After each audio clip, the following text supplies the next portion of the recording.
Pinasasalamatan ko po lahat ng konseho na nandito. Sumusuporta pa rin sa Triskelion de Bulacan. Emotional ako kasi mayroon na lang akong isang taon na magsisilbi po sa inyo.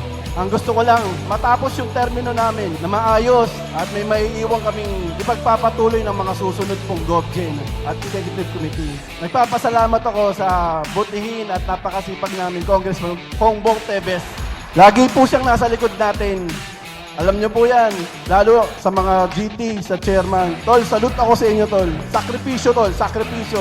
Dedikasyon, Tol. Cece Romiral, one more time.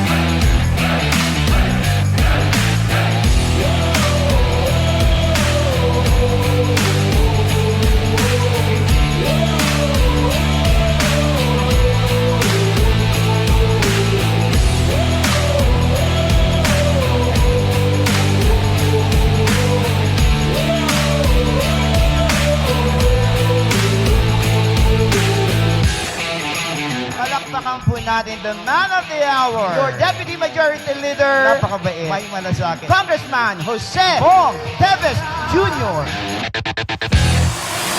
Tayo po ay nandito para ibigyan natin ng karangalan ang ating kapatiran. Tulad ng sinasabi ko, for the first time sa history ng buong fraternity sa buong Pilipinas, tayo lamang ang kauna-unang nagkaroon ng representante sa Kongreso, TGP Party List, Tau Gamma Pi, Tau Gamma Sigma Party List.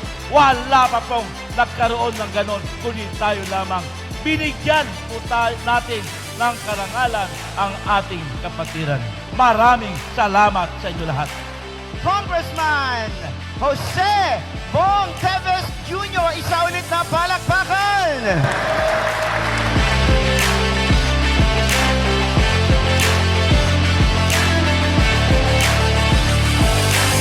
Ang ama ng lalawigan ng Bulacan. Palakpakan po natin, Governor Daniel Fernando.